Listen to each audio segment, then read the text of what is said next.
Hello, I'm Neil Holbert, and this is Running Ribashda. I'm here at Boards and Brews in Manchester, New Hampshire, a fantastic local gaming bar where you and your friends can come, play a board game, have some great food and drink, and generally enjoy yourselves. Today, we're going to talk about difficulty classes, why they're important. So, as a dungeon master, you know, and your players know, that they need to roll that d20, and if a certain number comes up, they're going to do what they want to do. And if it's below that number, they're going to fail. And we like fails because they're funny. So, difficulty classes come in a couple of varieties. We have difficulty classes for saving throws, and difficulty classes for skill checks. Now, your skill checks are important because skills are what build the game, you know? They need to make that athletics check to climb the cliff.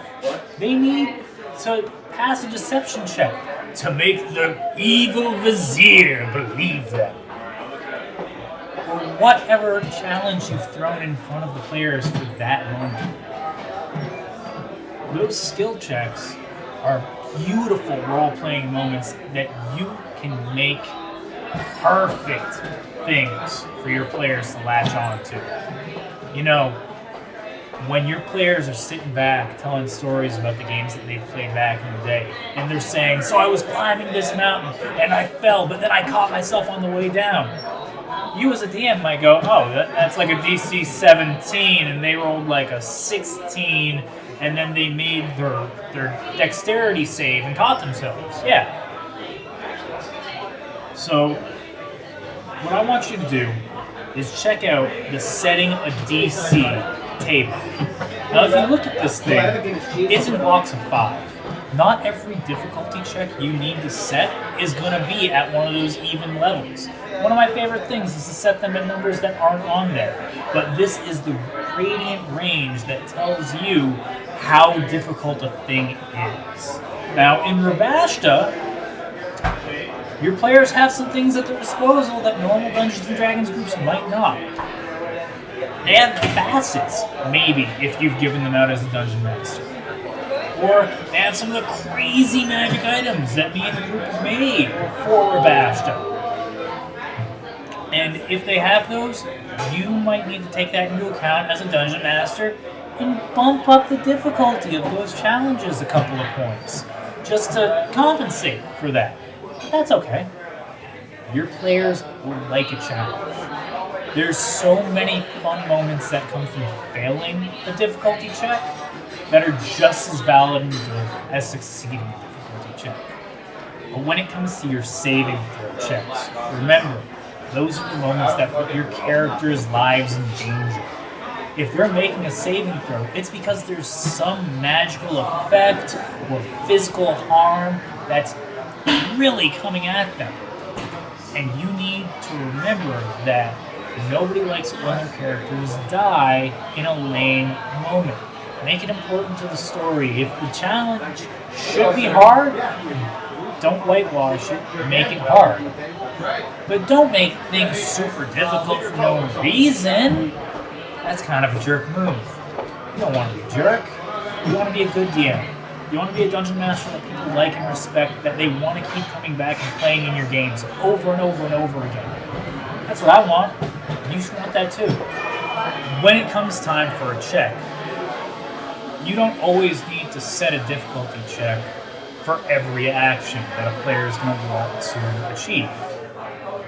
You can open a door and walk through it. Can you swing open a locked door and walk through it? No, you gotta pick that lock, or you gotta kick the door open. That's a reason to have a check.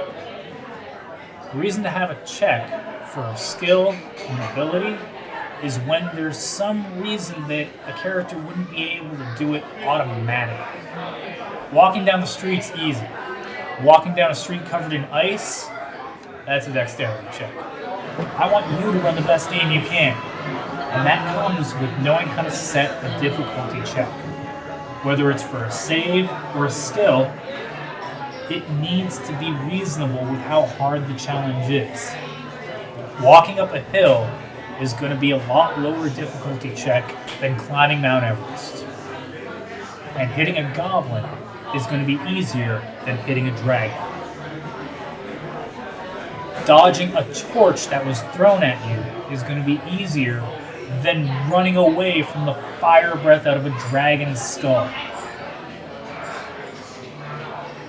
So, as with always, decorum and respect and be reasonable with your difficulty classes, because in the end your players will appreciate the successes that they have and the failures. It all comes back to making an amazing story that people want to tell over and over and over again for years.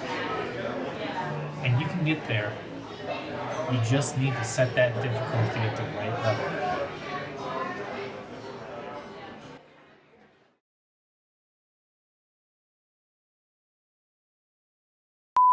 I mean, I guess it's also part of DMing, isn't it? I have to be able to mediate the fights. Right. Dude, you know how intense it was when somebody looked at me and went, okay, so, Mighty Mouse versus Jerry. And I'm like, Jerry. Mighty Mouse? Mighty Mouse can fly. Yeah, but Jerry can And drop a tree on Jerry.